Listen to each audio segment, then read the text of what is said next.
Hey everybody, and welcome back to the channel. It's All-Star Weekend, so I figure it's a good time for me to drop my second YouTube 2024 NBA mock draft of the season. This class is very underwhelming, but as they say, the show must go on, so we're still going to have a draft and there's still 58 picks to talk about, 30 in the first round. It's still going to happen. You still got to take 30 players, so let's talk about it.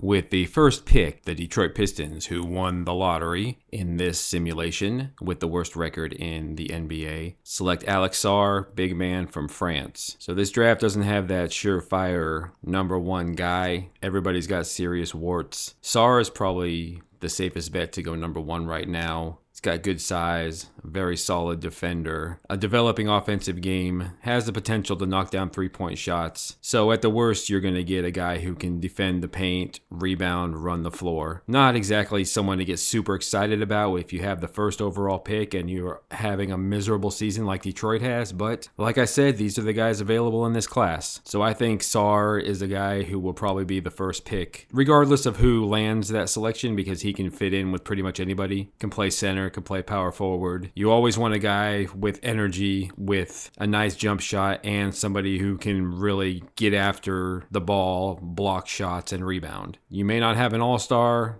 you may not have a superstar on your hands, but he's a pretty safe bet to go number one overall right now, mostly because of a lack of better options. But because he's a solid prospect in his own right. He's not going to bring the Pistons to 50 wins next year, but you could do worse. Congratulations, Pistons fans. Your 28-game losing streak was rewarded. With the second pick, the Charlotte Hornets select Zachary Risacher. I had to look it up on YouTube for pronunciation. Wing player from France. So France is really producing a lot of NBA talent these days. Victor Wembanyama, obviously, Alex Sarr, and Risacher, who is a tall wing player, can handle the ball, shoot three-pointers. Basically your ideal modern-day wingman. Charlotte has Brandon Miller, who has really exploded and looks like the future of the franchise. Risacher will give Charlotte yet another scorer, shooter, if LaMelo Ball can ever stay healthy. That's a nice three-man core to build around. Mark Williams, another player who can't stay healthy. So there is hope in Charlotte. France has been hit or miss in recent years, but you can say that about anybody. The draft is always hit or miss, especially this year. But he's got solid length, a good shooter, and a nice ball handler. With the third pick, the Washington Wizards select point guard Nikola Topic from Serbia. So you have Nikola Jokic, Nikola Jovic, and now Nikola Topic. So Topic is one of very few pure point guards in this class. You could say he might be the only one. Definitely an exciting ball handler, passer, and scorer. The worry with him is he's not a great athlete and is a very poor defender. He could get torched at the NBA level on that side, but Washington is in dire straits, especially at the point guard position, one of the few teams in the NBA that does not have a legitimate starting point guard on the roster. And Topic is one of the only starting quality point guards in this class, so I expect him to be a top 5 pick, especially if a team like Washington or San Antonio is up there. They'll take him. Defensive worries aside, he's an exciting player who could be, now I'm not comparing the two, but a very homeless man's Luka Doncic, at least on the offensive side of the ball. Defense is a definite worry, but with this class, you're going to have to take what you can get. And I like Topic as an exciting offensive lead guard. With the fourth pick, the Memphis Grizzlies select Ron Holland, United States, playing for the G League Ignite. So we have our first American being drafted 4th overall. Still not our first college player. A lot of people are down on Ron Holland. The stats don't look great. The shooting percentages don't look great. But I think the Ignite, while good in theory, has been a gigantic failure for pretty much every NBA draft prospect that has played for them. Go back to Jaden Hardy, Scoot Henderson even, and now quite a few guys this year. Everybody's fighting for touches, everybody's fighting for minutes, everybody's fighting for draft position, and it just has not worked. I really like Ron Holland as a prospect. Sure, he could be a better shooter. Sure, he could be a lot more efficient, but I think the situation he is in is hurting him. I think with the new NIL rules and people being able to get paid to play college basketball, I think the Ignite has run its course, and I think we're going to start seeing pretty much everybody playing in college again. I don't see any top prospects skipping college next year, for example. Pretty much every player has committed to a school. But anyways, getting back to Ron Holland, I think you have to look past the numbers. He's holding his own and doing very well considering the circumstances surrounding him. He's a good rebounder, a good scorer, a solid defender. I think he does a lot of things very well. Sure, you worry about him being like a Josh Jackson on offense with a broken shot, but I think he will be just fine in the NBA. He just needs to get through this season, show what he can do during the pre-draft process, and I like him as a top 5 pick. Memphis should be right back on top next year. Well, maybe not on top, but they should be back in the playoff hunt next year if John Morant can rebound. They still have Desmond Bane, Marcus Smart, Jaren Jackson, and I think Holland will be a very good glue guy, a little bit of do everything for that team at both the small forward and power forward positions. That's a good spot for him to work on his game and improve and play for a winning organization. With the 5th pick, the San Antonio Spurs select Cody Williams, wing player from Colorado. So pick 5, we have our first college player. This college class has been very underwhelming, especially the freshmen. Cody Williams is probably the most consistent freshman prospect so far, other than perhaps Rob Dillingham and Reed Shepherd, but Cody Williams is a superior NBA prospect over those two. He's a pretty easy scorer, good percentages, a good three-point shooter, can get to the rim. We all know he's related to Jalen Williams, the second-year stud from Oklahoma City, but they are not very similar prospects. Cody is not nearly as strong as Jalen. Jalen has been playing a lot of power forward. Cody Williams has no business playing the 4 in the NBA. He's very weak. He gets abused on defense against college athletes. NBA players will probably eat him alive at first, but if a team like the Spurs can hide him on defense, he's a pretty good offensive talent, can score from all 3 levels, can get to the rim pretty easily, a good shooter, good free throw shooter. That kind of stuff translates pretty well to the NBA. He has a lot to work on if he wants to be more than just a spot-up three-point shooter, but as far as college prospects go, he might be as good as you can get right now. With the 6th pick, the Portland Trailblazers select, I really need to get my wife in here. She took French for a year or two, so she would know how to pronounce all these French guys, but I'm going to do my best. Tijane Salon from France. Yet another tall, lanky, athletic wing player from France. I don't know what's in the water there, but they're really producing some tremendous athletes. So he's a project, but somebody I think will very easily go in the top 10. Bilal Coulibaly did for Washington last year, and Salon is a similar prospect in his developmental cycle. Right now, he's more of a slasher, defender, gets his points off of transition, but he's got a chance to be a very good three-point shooter. And, you know, he's sitting 6'9", 6'10", can shoot the three, can handle the rock, can play defense. That's what teams want right now. So he fits that archetype to a T. Portland has a lot of ball-dominant guards and not much in the way of defenders or players with real length. I think this guy would be a nice fit for that roster and what they are trying to achieve. With the 7th pick, the San Antonio Spurs select Rob Dillingham, point guard from Kentucky. This pick is from Toronto, and I believe it will go to San Antonio if it is not in the top 6. So the Spurs get 2 of the top 7 draft picks in this mock exercise. So I really wish Rob Dillingham was bigger. He's listed at 6'3", 176, and I think that might be generous. I don't see how he's over like 160 pounds. He's so small, he's so weak and skinny, and it's really unfortunate because to be a lead guard in the NBA, you either have to be strong or someone like a De'Aaron Fox, you just have to be a top-notch athlete, and Dillingham just is not either one of those. Still, this is not a great draft class. There are definitely not very many lead guards in this class. So a team like the Spurs, who desperately needs somebody who can do something with the ball in their hands and have 2 top 10 picks, I think they could go with Dillingham. He's a good scorer. He's probably the most consistent freshman on the Kentucky roster, which has a bunch of freshmen who are really struggling to settle into their roles. Other than Dillingham and Reed Shepherd, you have a lot of guys who are really struggling. Dillingham doesn't even start for his team, but he's been very consistent. A very good scorer, a good shooter, especially from three-point land. I don't know if he will ever be an all-star lead point guard. I don't even know if he'll be a starter in the NBA. You want more from that from a top 10 pick, but that's this class for you. The Spurs really need guys who can create their own offense and can run an offense, and Dillingham is pretty good at that. With the 8th pick, the Houston Rockets select Jacoby Walter, shooting guard from Baylor. This pick is from the Brooklyn Nets, the old James Harden trade, and I believe it's unprotected, so Houston gets it no matter what. So another poor move for Brooklyn, who is known for giving away their draft picks like nobody's business. So I really want to like Jacoby Walter. I believe he's the best spot-up three-point shooter in this class. I've had him in my top 5 mocks quite a bit, but he's just so streaky. He's coming off a pretty brutal month, and now he's shooting under 40% from the floor, only 33% from 3. So yeah, I mean, shooters are streaky.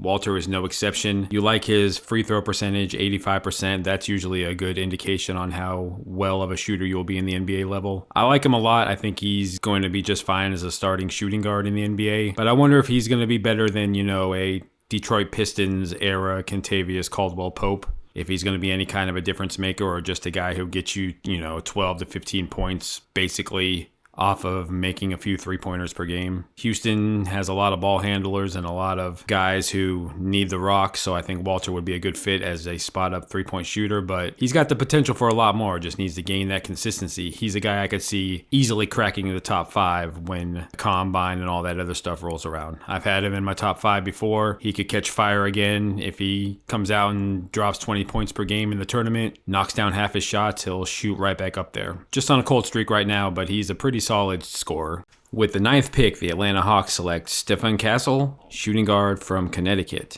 The Hawks are a mess right now. The Trae Young, DeJounte Murray backcourt hasn't really worked out. Both guys are heavily involved in trade rumors. I fully expect one of them to be traded this offseason. I don't think it'll be Trae Young. That's a lot to ask of for a team to trade its franchise player. For as many warts as Trae Young has, he is Atlanta's franchise player. So I think DeJounte Murray might be gone. The Hawks need wing players. The Hawks need a lot. Wing players at the top of the list. Stephon Castle had an injury early on in his freshman season. Was brought back a little slowly for the defending championship Connecticut Huskies, who are sitting at 23-2 on the season, primed to repeat. But Castle has been playing big-time minutes for the past month or two, and his production has really skyrocketed. He's a good scorer, decent shooter, good size, has some legitimate point guard abilities, so he can definitely be a combo guard. He can play the 1, 2, and 3 in the NBA. Good scorer, intriguing defender, developing jump shot. So a lot to like as far as a future starting wing player in the NBA.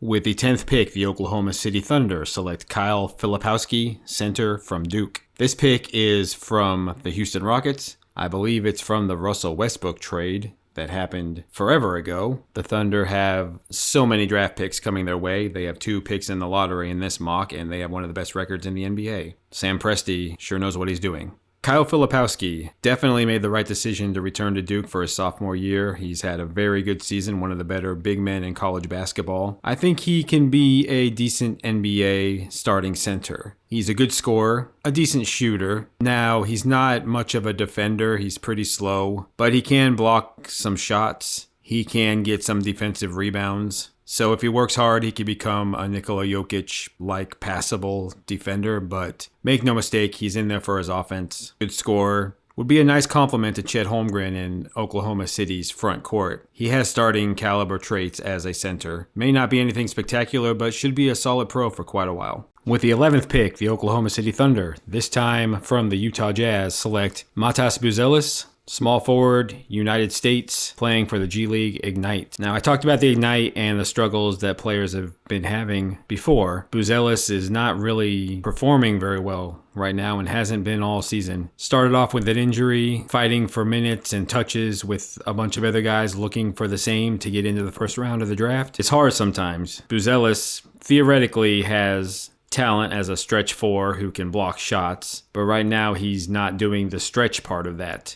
Not scoring very well at all. He's getting his points, but it's not coming with high efficiency whatsoever. 3-point percentage, shooting percentage, free throw percentage, all down. So the shooting that people have been talking about with him hasn't really shown itself yet, but I tend to give guys the benefit of the doubt when it comes to the Ignite. We will see during the pre-draft process if he can show what made him so tantalizing before the season and what made people talk about him as a potential top 5 pick. But right now it's not there. I still have him in the late lottery because of that potential that people are talking about. But he's going to have to start showing something because there's guys hungry for those spots, and he could really fall if he doesn't step up in a big way. With the 12th pick, the Chicago Bulls select Reed Sheppard, guard from Kentucky. Now, if you just look at the stats, Sheppard has been the most impressive freshman in the country, in my opinion. The guy is scoring well, shooting threes, playing some amazing defense, racking up steals, leading Kentucky. But what kind of pro is he going to be? I struggle to put him into a box. Maybe that's my fault. I mean, I'm not a scout. I'm not an analyst. I'm just a fan. But I don't think he's a point guard. He's not a Marcus Smart level defender. He's a good on the ball defender, can rack up steals, but he doesn't have the strength of Smart, not even a Case and Wallace type. So what do you do with him? He's small. He's not a tremendous ball handler, but he can shoot, he can play defense, and he should carve out a Alex Caruso role at the very least for the Chicago Bulls. I like him as a lottery pick. I just can't put him in the top 5 or 6, but in the 12 to 15 range, I think Sheppard is a tremendous value. With the 13th pick, the Portland Trailblazers select Yves Missy, center from Baylor. This pick is from the Golden State Warriors. Like I mentioned before, Portland has quite a bit of scoring guards, but could use pretty much everything else on the roster. Most notably, a young developmental big man type. I don't think they really want to commit to DeAndre Ayton long term. Who does? But Yves Missy is a good rebounder and shot blocker, but what has impressed me the most is his offensive game. As a freshman, he's been one of Baylor's most consistent scoring threats, which is surprising. Usually takes big men, especially guys who came here from other countries.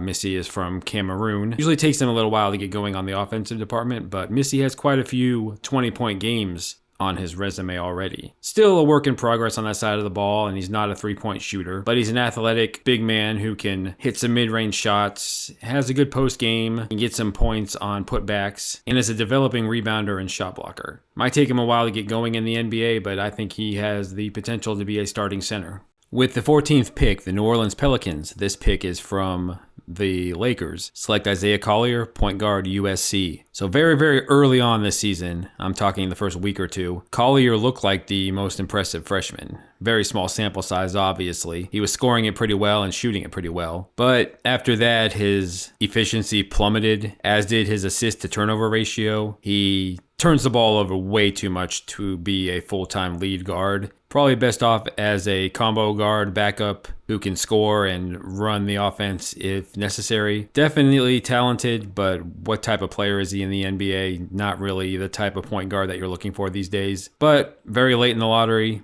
mid-teens. The potential value outweighs the risk, especially for a Pelicans team that's pretty deep and could just use him 15 to 20 minutes as a change of pace scorer off the bench. So that was the lottery. I'm going to post the rest of the first round right here so you guys can see. But I'm not going to talk about all 30 picks because this video will be an hour long and that's just too much work. It's taking me all day to do this one, working on how to make these videos look a little better and be a little more entertaining. I added some fancy graphics as you can see. So yeah. The draft. That's it. A couple guys I do want to talk about. Zach Edey, one of the very best college basketball players of this century. 20 years ago would be an easy top 5 pick, but I don't know what to think about him. Offensively, yeah, but there's no 7'5", 300-pounders in the NBA right now. And that's mostly because he would be completely unplayable on defense. He's a big stiff. Reminds me of the Spurs era Boban Marjanovic when he would come in garbage time and produce a bunch of stats, but he was pretty much unplayable because he's just so big and so slow. But I hope I'm wrong. I mean, I mocked him to my favorite team, the Denver Nuggets. If they can get 15 to 20 minutes out of him, that would be great. Another guy I want to talk about, unfortunately, Bronny James. ESPN is still pushing him as an actual draftable player because of his father, LeBron James, who is responsible for that network's existence the past 20 years. I feel bad for Bronny. He's simply not an NBA level player. He's a backup college player who needs 3 or 4 years to maybe develop into a G leaguer. But he's probably going to be pushed through the system and pumped out, and somebody will draft him in the second round in hopes of LeBron playing for them. It's an unfortunate situation. Bronny deserves better, but yeah, so don't listen to ESPN. They're still going to be talking about the guy because they got nothing better to do with themselves, but he's not an NBA draft prospect. So yeah, I hope you enjoyed this. I'll do it a few times a year. It was a lot of work for not that much content, but it was fun to do, to talk about this stuff. I would love to do a podcast one of these days, but a one-man podcast isn't very exciting, so you get this video format. That's all. Please like and subscribe, and enjoy the All-Star Weekend. Thanks so much.